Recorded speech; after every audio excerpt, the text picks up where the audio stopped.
If you're a founder, investor, or corporate strategist, here's a challenge. Most startup leaders burn out in a few years, and so do their companies. Our guest today led a bootstrapped semiconductor company in Silicon Valley for 37 years, stayed profitable in 36 of those, and did it all without venture capital. Zinn, the longest-serving CEO in Silicon Valley and the author of Tough Things First and The Essential Leader, built a people-first culture in one of the hardest industries in the world. Today, we'll break down 10 essential leadership fundamentals that investors can use to evaluate CEOs and founders can use to build companies that actually endure.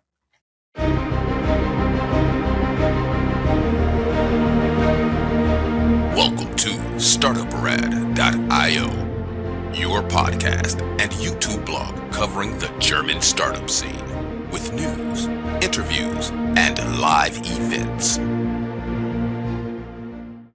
My guest today is someone who quietly did what most founders only dream about. Zinn is the co-founder and longtime CEO of Micrel Semiconductor, a Silicon Valley chip company he led for 37 years, making him the longest-serving CEO in Silicon Valley history. He bootstrapped in 1978, actually that's before I was born, with bank loans instead of venture capital, kept it profitable in 36 out of 37 years, and eventually delivered more than $800 million in equity value when Micro was acquired by Microchip Technology. Along the way, Ray invented the wafer stepper, a key tool in chip manufacturing used around the world, and holds over 20 patents in RF communications and power regulations. He did all this while facing a personal curveball. After original vein occlusion left him legally blind around Micrel's IPO, he continued leading the company for another 2 decades. Ray is also the author of Tough Things First, his leadership classic on discipline and endurance, and most recently, The Essential Leader, 10 skills, attributes, and fundamentals that make up the essential leader, a roadmap for people-centric servant leadership geared towards building happy, productive, and loyal teams. His family roots go back to Dresden and Darmstadt here in Germany. He runs the Tough Things First podcast, and he's spent decades mentoring founders on how to build companies that last, not just companies that exist. Ray, it's a real pleasure to have you on Startup Radio, and sorry for the long introduction, but we have to say it all. Yeah, no problem. Kein Problem. Kein Problem. Very good. Let's talk a little bit about your family roots. They go back to Dresden and Darmstadt here in Germany, and you grew up as the eldest of 11 children on a cattle ranch before ever becoming Silicon Valley's longest-serving CEO. When you look back, which parts of that early story, family, ranch life, German heritage, shaped your leader you essentially became? Well, it's interesting. When you're the oldest of 11, a lot of responsibility falls on your shoulders. There were no twins in our family, so each child came about one by one. And my parents were very loving, very focused on family values. So I grew up with strong culture, very, very strong culture. The importance of honesty and integrity were instilled in me as a very young person. So my father was also an entrepreneur. He was the owner of this called Zinn Brothers was the name of the company, but he was the founder, and he also ran it very successfully as an entrepreneur. We raised cattle, as you would, for beef, and that was the project, or the business plan was to take cattle at a very young age, 200 pounds, and raise them up ready for slaughter, as you would. So that's the kind of environment that I was raised in. My mother was a school teacher, so education was extremely important in our family.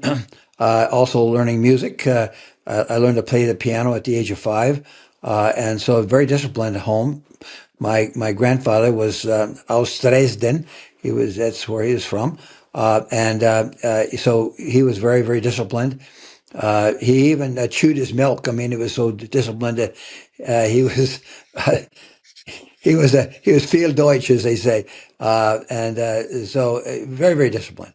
And that helped as I grew up because my mother took on the kind of the German kind of culture and was very adamant about everything happening at a specific time.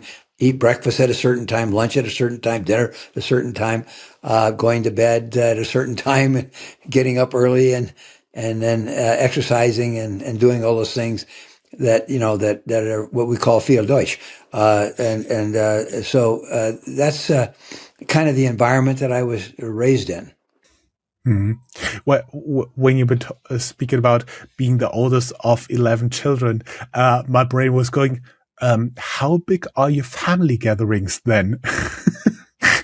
Huge, I lost my father at the age of 52 from an illness. And so I had to take on the responsibility of helping my mother raise 9 children. And so that was another, you had to be very disciplined and very willing to help my poor mother, who was, still raising so many children, and financially as well as helping her physically raise those children. And even though I didn't live that close because I lived in Silicon Valley and she lived down in the Imperial Valley, which is just near the Mexican border in California, it was difficult because we didn't have Zoom in those days to be able to help her raise those children at such a. I was very young. I was only 26 when my father passed away, and so. There were a lot of challenges, because I felt my responsibility as the head of the family now, as you would, to help my mother. And I was married at the same time, and I had just had a young daughter. I had a baby. So my father passed away like 3 months after my first child was born. So anyway, very, very difficult times. But difficulty doesn't mean you're not happy and not joyful and not able to do things. You just have to look at the positive side when you're faced with challenges, and that's what we did. So the family grew closer together as my father passed away because we had to resolve the business issues, and my mother had to go back to teaching school full time, and so I've always been around challenges. Nothing was ever smooth, as they say. It was always a challenge that I had to face in one form or another. I see. You built Micrel in one of the hardest environments possible in semiconductors. Every day, chip companies live with brutal cycles, pricing pressure, and massive capital expenses, CapEx. From your point of view, what was the normal way most semiconductor CEOs approached leadership and culture when you started?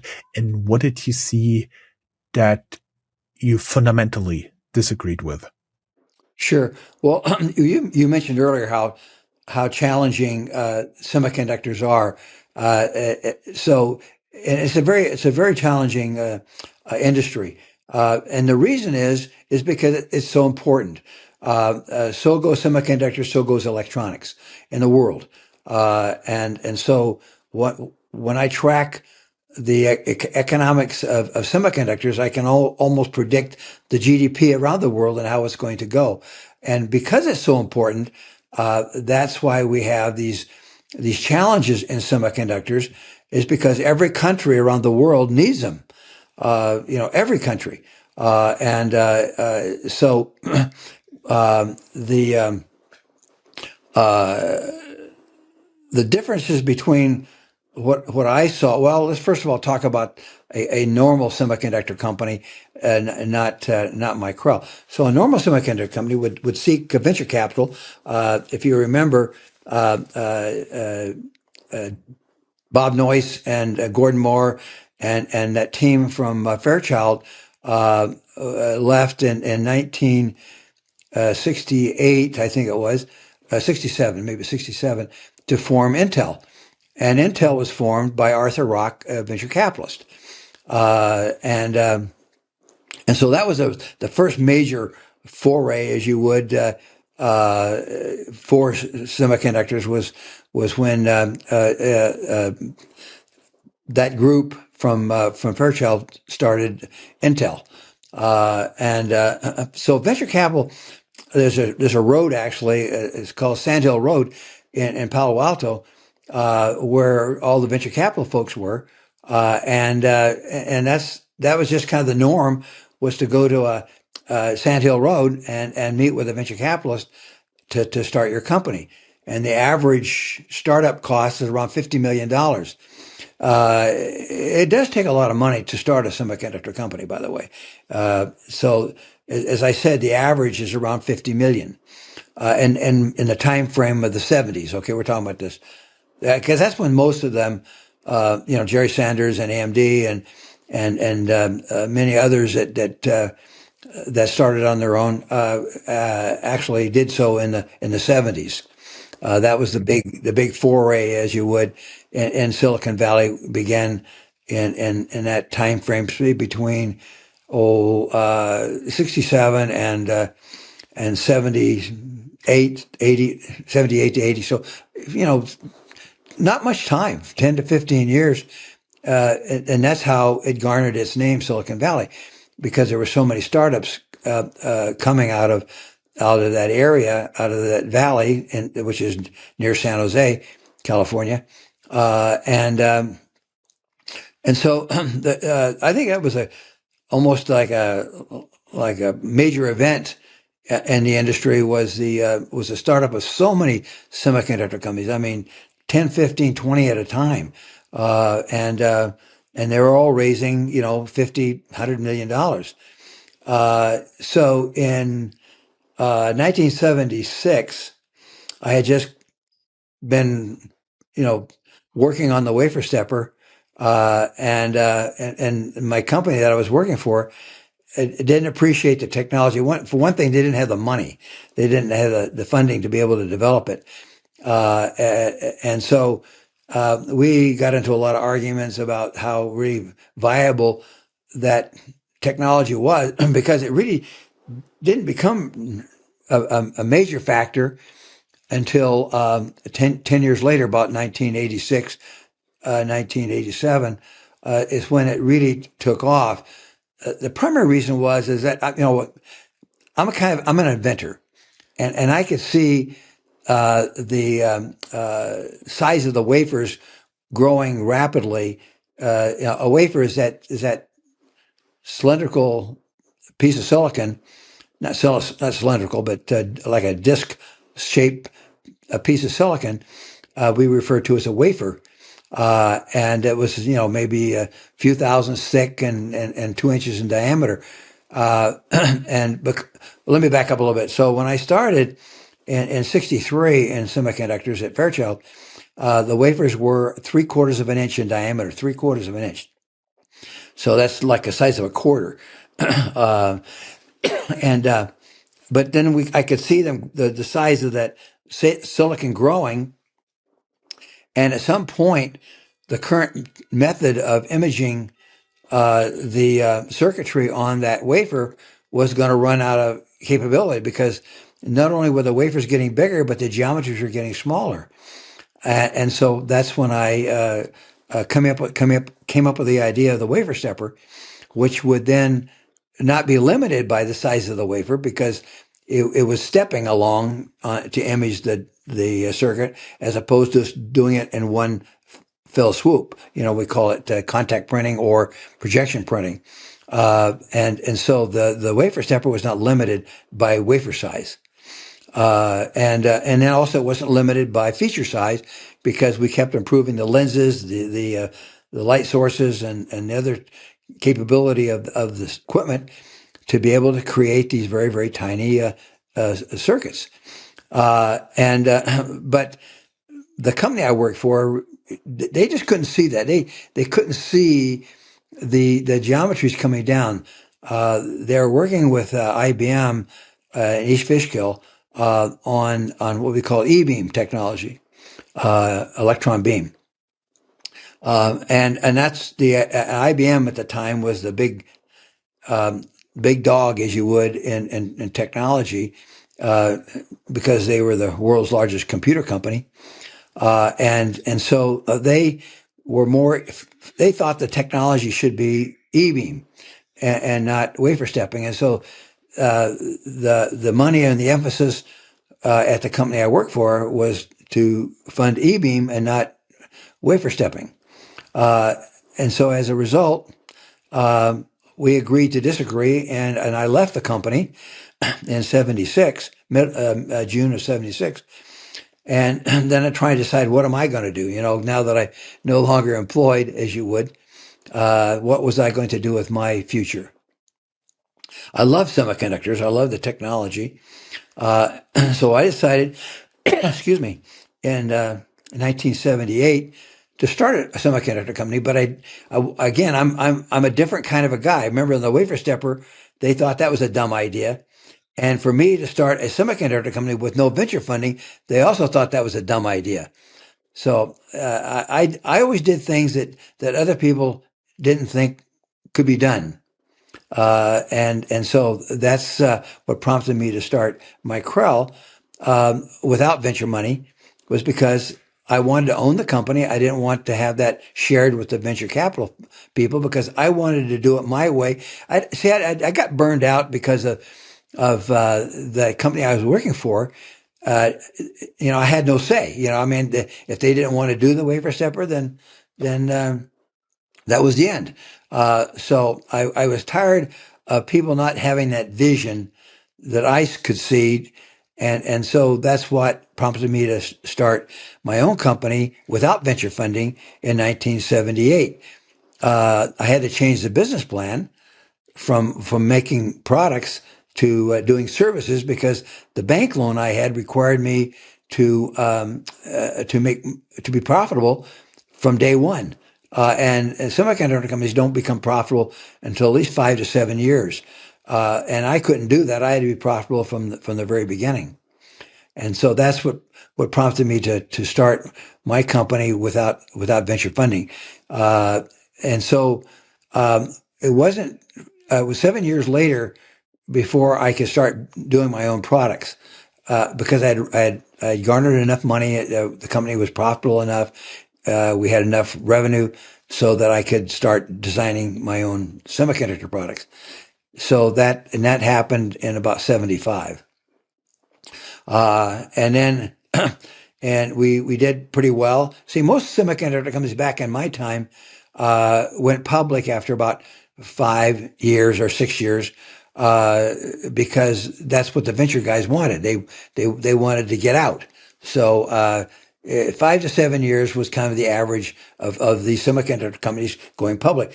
Whether they were successful or not didn't matter. These venture guys just wanted to get out. That wasn't capable at that point to go public.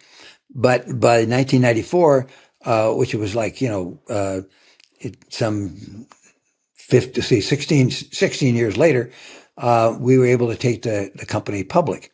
And that I didn't necessarily have to go public. I wanted to go public, but I didn't have to. We were profitable. We were able to create enough revenue and income to be able to fund the development of the company. I did it because I wanted to prove that a non-venture funded company could go public, and so I proved that point by going public very successfully in 1994. I see. For everybody who's not familiar with inches, 3/4 of an inch are around 19 millimeters. And when you were talking about your former employer, Fairchild, I was wondering, did they ever regret their decision? No, it wasn't Fairchild. Fairchild, that's a different story altogether. Okay. No, the company that I worked for is called Electromask. They were the first ones to actually produce the wafer stepper, but because of the fact that it took them so long and that wasn't a priority of theirs, I left them in 1976, and then formed Micrel a couple of years later. Uh, so yes, I'm sure they regret a decision because they went out of business in 1981. The most successful wafer stepper company is called ASML. I think that's a European company, uh, and they're doing very well.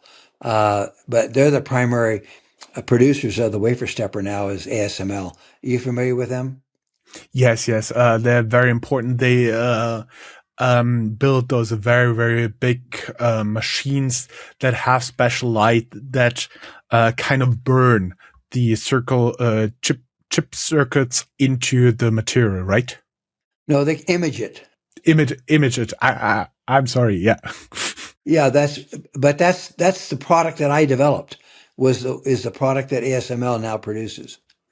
Just for the audience to understand that what I did in 1974 when I developed the stepper, that is what ASML produces today. I see. Yeah, that's extremely important for my understanding. Yes, oh no, it's probably the most important piece of equipment in making semiconductor companies today. Hmm. Hmm.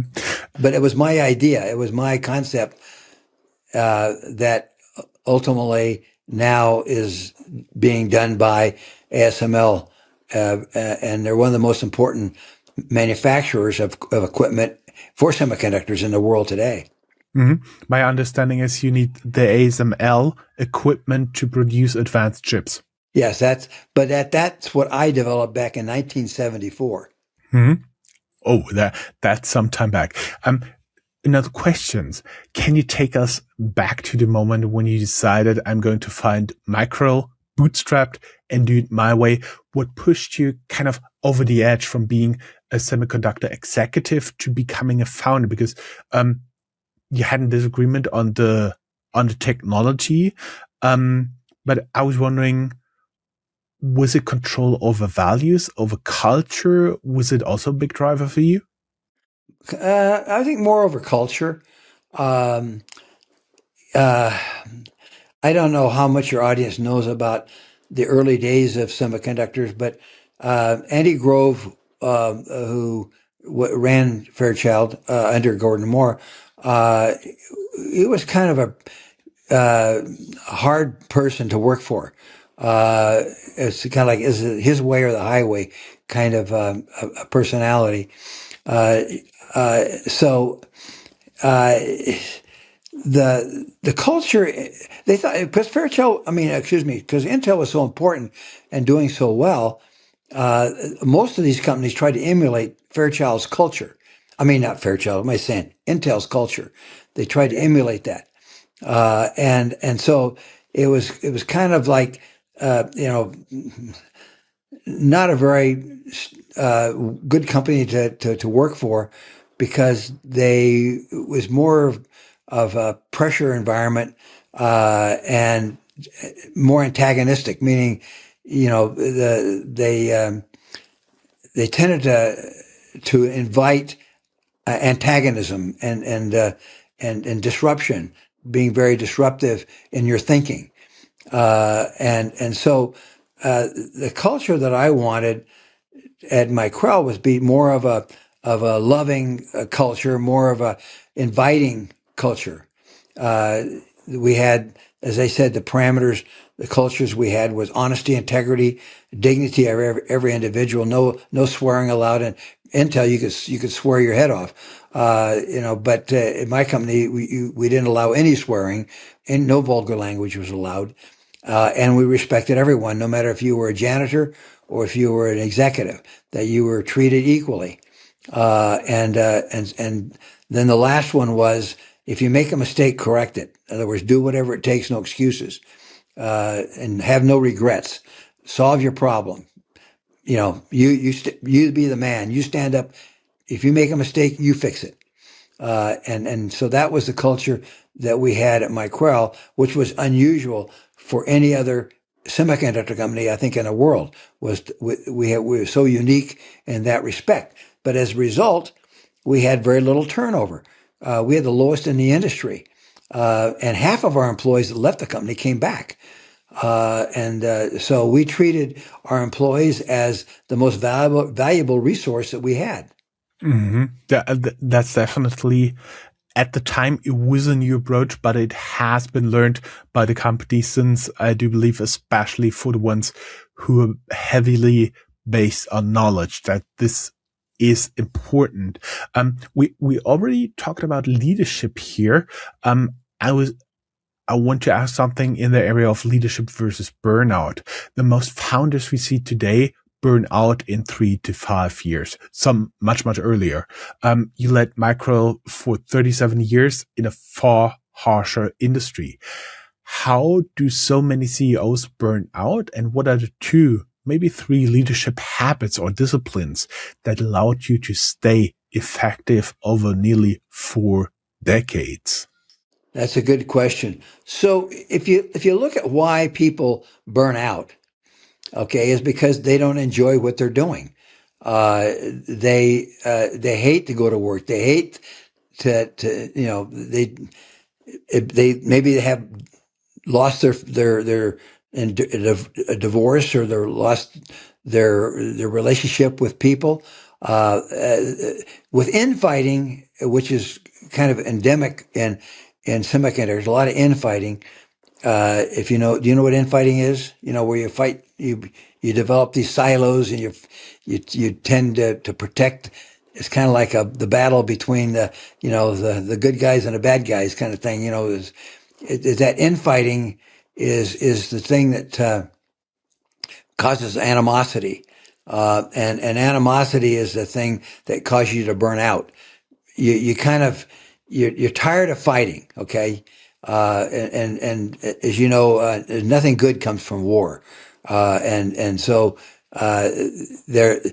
If you're a top executive, you're not only fighting with your employees, you're fighting with your board of directors or with your investors, and so I think it's mainly you get tired of fighting, and so that's what causes burnout, and if you enjoy what you're doing, if you see a happy future, you're not going to burn out. You're not going to lose your way.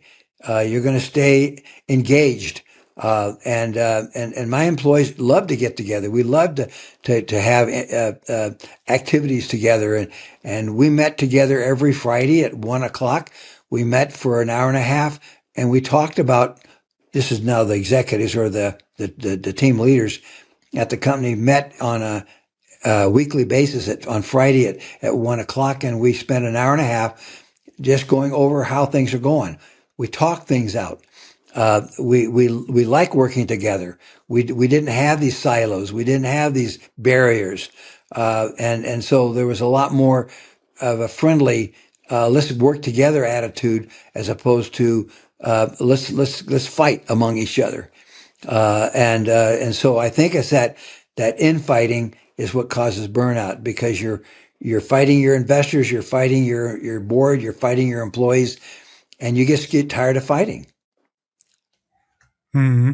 Yeah, fighting is so energy draining, and the politics that come with it, it's no fun.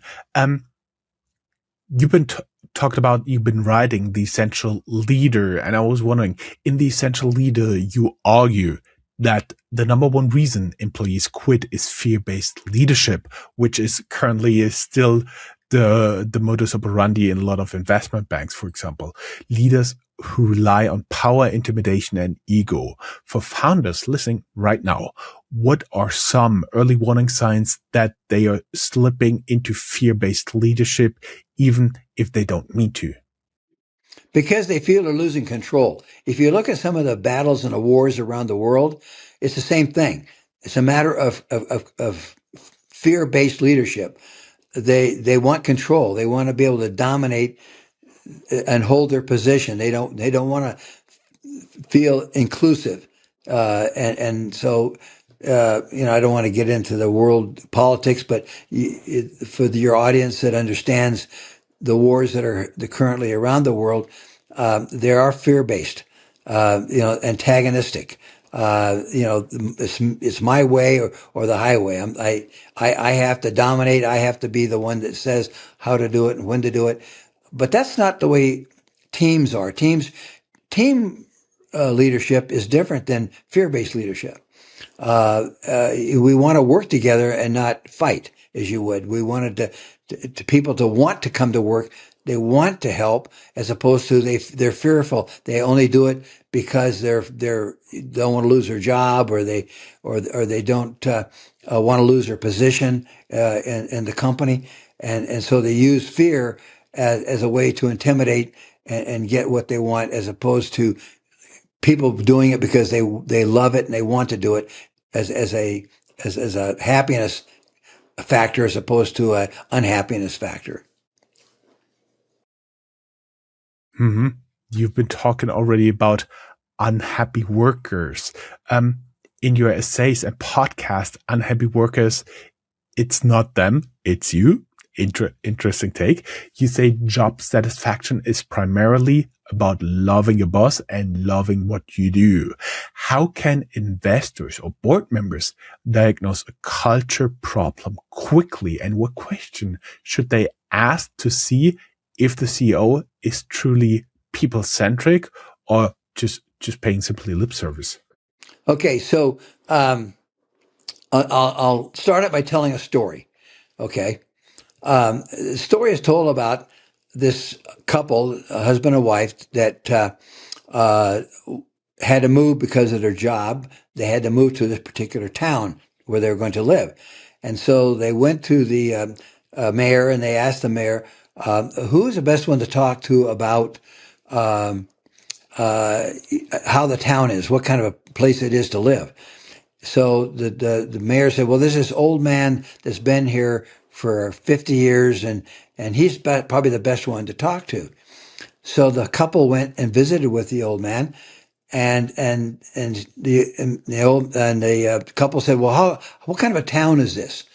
And the old man said, well, what was the town like where you used to live?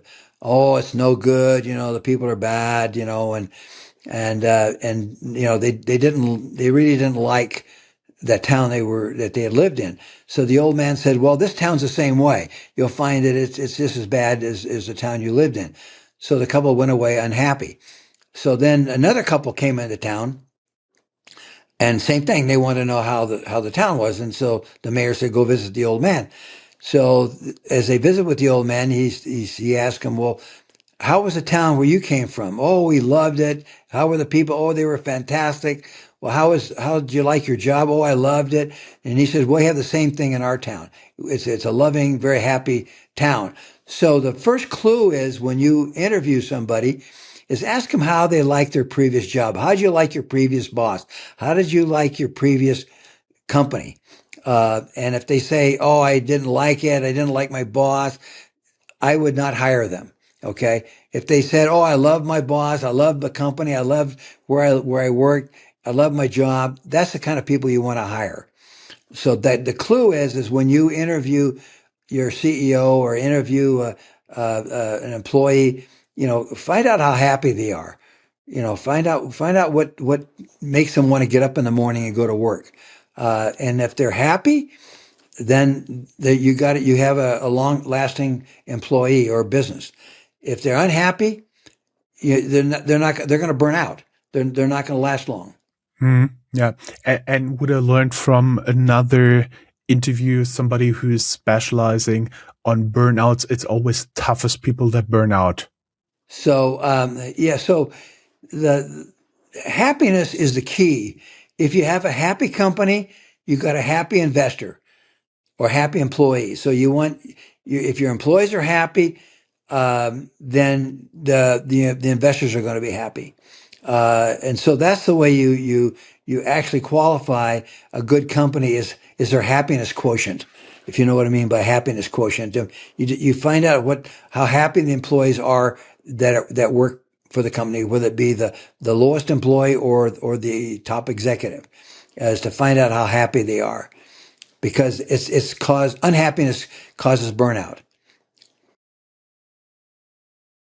Totally. I, I was wondering, you also talked about tough things. Your core philosophy is tough things first. Do the hard, painful, necessary things before the easy ones. Can you walk us through a specific situation at Micrel, where you had to make an extremely unpopular or painful decision, maybe around layoffs, capital allocation, or strategic focus, and how that tough things first mindset guided you in this action? So in 2002, we had the dot-com implosion. I don't know if your audience remembers that, but the dot-com era began in 1998 and accelerated. That was when Al Gore said he invented the internet, so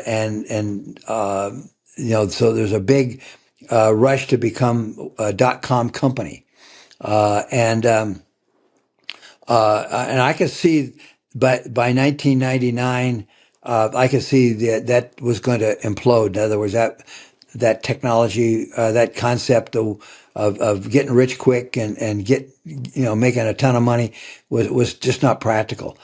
In 2002, when the industry imploded, I lost half my customers because some of them just went bankrupt. It was really a difficult time. I mean, extremely difficult time. More companies went out of business in our industry in that time period than any other time in the history of the industry. So the dot-com implosion was the most difficult time for us, and losing half your customers, that puts a real strain on revenue. And then you have to decide, what do I do with my employees? It's not their fault, I mean, it's more of an industry issue. And so rather than doing a big layoff, we just cut back hours. In other words, we worked fewer hours. That was the first time in the history of our company that we lost money. We lost, out of the hundreds of millions of dollars that we had in revenue, we only lost $50,000. I didn't want to lose money because I had not lost money in a single year up until 2002 when we had the dot-com implosion. And so I didn't want to lose money, so I had to figure out how can I make help my employees with their job and still not lose a lot of money. So we just did, instead of doing a big cutback, we just did work shorter hours, and took more time off. And that really served us well because our employees knew that we loved them and we were caring about them and their families. Sure, they had to tighten their belt, because they had fewer hours they were working, and so less pay. But we told them how important it was for us to be together as opposed to strangle the company by laying off a lot of people. And as a consequence, we retained a lot of our employees, and we came out stronger in 2003 by just buckling it down and making sure that we took care of our people. I took the biggest pay cut of anybody. I made sure that my pay cut was 3 times that of anybody's. So I virtually took no money for a couple of years, and that really impressed our people. So that was a difficult time. But again, if you think about your people as opposed to yourself, that's what they like. They like to see that you are looking out for them and not out for yourself. Mm-hmm. There's usually a decision going on here, bootstrapping versus venture capital. In Germany, especially, I think there are way more bootstrap companies than venture capital funded. I think mostly for the reason that there's not enough venture capital around. But that's a little bit different story. And when you've been talking about the dot-com bubble burst here, I had some déjà vu. I was old enough to have bought and sold a few internet stocks. EMTV, Pixelpark came to mind. They've been very, very big at the time, and they completely burned up during the dot-com bubble. But let us get into bootstrapping versus venture capital. You built a bootstrap semiconductor company in an area and region obsessed with VC money. From the vantage point of 2026, what did you gain by avoiding VC money, and what, if anything, did you sacrifice that founders should be aware of when they choose this path? So the reason there are fewer venture capital is because there's less demand for it. If you look at the purpose of venture capital, it's to make a return of something like 3 to 10 times for your investors. That's how you get investors to want to invest in your fund, is by promising them a 3 to 10 times return.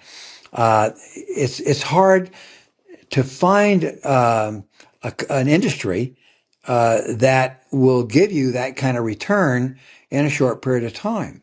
And so the venture capital companies are finding it difficult to find startup companies that can offer that kind of growth. I think the dot-com implosion kind of soured them on these high-flying startups, as we call them. So the safest way, if you're going to invest in a startup with venture money, is to really be very, very selective, because 9 out of 10 startups fail within the first 3 years. That means that's a 10% chance of winning versus a 90% chance of failing. And so you don't want it's hard to find a startup where you have a 90% chance of winning as opposed to a 10% chance of winning. So there are angel investors that are willing to lend money, but they can't get 3 to 10 times the return. They got to look at less, so like maybe a 20% or 25% return, as opposed to a 3 times or 10 times. If you're going to start your own company, you look for ways to bootstrap it, either through angels or your family or your friends or your own resources. And that's the more favored way of doing it nowadays, because you're more likely to stick it out as opposed to being burned out. If you're the one that's on the hot seat, as you would, to make the company successful. So I get approached a lot by startups wanting to see if I'll help them, and I of course I haven't done much. I've done a little, but because it's difficult to be an investor without trying to get involved in the company. And I'm retired, and I write books, and I help at universities, and I don't know if I want to spend my time helping a company solve their problems. I want them to solve their own problems, and not me come in and have to help them. So that's been kind of my experience so far. Mm-hmm. For our audience, if you're listening and you've experienced either a great or terrible CEO, send us a voice message, a comment, or a direct message on LinkedIn. What was the one behavior that made the biggest difference? We'll feature some, of course, anonymized of your stories in future episodes. One thing that was very distinctive from how you've been working, Ray, is Micrel was profitable in 36 out of 37 years and survived 8 major semiconductor downturns. If you had to distill that into something like a downturn survivor framework for today's founders and investors, what are something like the 3-4 principles they should tattoo on their wall during the next macro shock, or maybe even on their forehead? Well, if you think of in 37 years, have 8 downturns, you can do the math on that. That's like every 3 or 4 years, you're going to have a downturn. You have to prepare for a downturn. It's like, you got to prepare to catch a cold. You got to prepare to get sick. You got to know that bad things are going to happen, and you have to prepare for it. And so it's kind of like, how do you stay healthy? You eat right, you sleep right, you exercise. That's the way you take care of your body. It's the same way you take care of your company. You make sure you're prepared for a downturn. Prepare, and that's kind of what we did in the 37 years I ran the company. When there was an upturn, we immediately began to prepare for a downturn, and that's the key: preparing for it, getting ready for it. That means you have to have the financial resources to hold you over. That means you have to have the right employees in place. You have to be prepared to not get sick. So that's what happens in a downturn: is the company gets sick, like you do physically. You know you're going to catch a cold, you know you're going to get sick, and you have to prepare for it. So if you want to minimize it, you have to eat right, you have to sleep right, you have to exercise. And that's the same way when you run a company. You have to eat right, you have to have the financial resources to hold you over. And so that's the key to surviving a downturn: is you just know it's going to happen and you prepare for it. Mm-hmm. I was wondering, when you talked about having the capital and having the employees, how lean should you go? Because there's an upturn and you're already preparing for the downturn, but you have to be able to run the company in both environments. How lean should you be? Should you have like the absolute minimum, or like a buffer of 10-50% of the headcount? That's about right. You have to make sure your headcount is held to a minimum. So that, because it's going to happen, you're going to have a downturn, and so your employees know it. You prepare them, and so you don't get carried away with growing too quickly. Okay, that's the problem that venture capitalists, they want you to grow quickly, but to do that means you have to hire an inordinate number of people to do that. And that's dangerous, because when the downturn comes, then you're going to have a lot of unhappy employees when they get laid off. So, you don't grow too fast. It's like, don't eat too much food. Don't exercise too much. You have to be moderation in all things. You have to be careful that you don't get ahead of yourself. As they say, getting over your skis. You don't want to do that. And so you want to keep the head count to a minimum. Do not grow too fast. Even though, that's, by the way, one of the reasons I didn't want venture capital, because I didn't want them to tell me to grow faster, because I know what happens when I do. If I grow too fast, I'm going to go down too fast, because a downturn is going to happen. I see. You've said in your new book that it can be used by investors as a checklist for assessing CEOs. If I'm a VC, I'm a corporate venture unit or family office looking at a founder, how do I practically apply your 10 essential skills and attributes during due diligence? Well, we've been talking about that for the last half hour or so. You just have to realize how important your customer and your employees are. Customers are number one, but employees are also number one. So you got to treat your employees as well as you do your customers. And so the key here is to not get over your skis. The key is to keep your customers happy, and you keep your employees happy. Happy employees mean happy customers. Happy customers mean you have happy employees. So you have to be moderate in the way you manage your resources in your company. We made sure that we had enough capital to ensure profitability for at least 6 to 9 months. So we couldn't grow too fast. We couldn't buy too many pieces of equipment because we had to make sure that we could survive, we could last. You want to build a company that will last, not a company that will just hang in there. You want a survival company, not just a one that's just blowing the barn doors off. Take a company like Nvidia. Jensen Yang. He's done well, but I tell you, he's big. It's a big company, one of the largest in the country.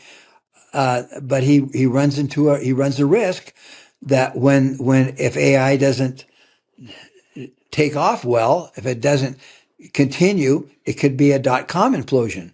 And when it does, I guarantee you, Broadcom and Qualcomm and Intel and AMD and those companies, Nvidia, they're going to see that they're going to rue the day. I mean, they will not survive. And so trees don't grow all the way to the sky. I mean, at some point there's going to be a reckoning, and I think that AI has grown so fast and there's so many competitors that they can't sustain this forever. Mm-hmm. Mm-hmm. I totally understand. Originally, this was planned as one episode, but we're recording now for around 50 minutes now for half of the questions. So I would just say thank you for this part. Right in the second episode, we'll get into how Ray led as legally blind CEO, why he banned swearing inside a Silicon Valley chip company, and the specific culture rules that kept Micrel turnover among the lowest in the industry. Ray, it was a pleasure to have you, and we'll be back for you and me in a few seconds, and for everybody else at the next publication of Startuprad.io.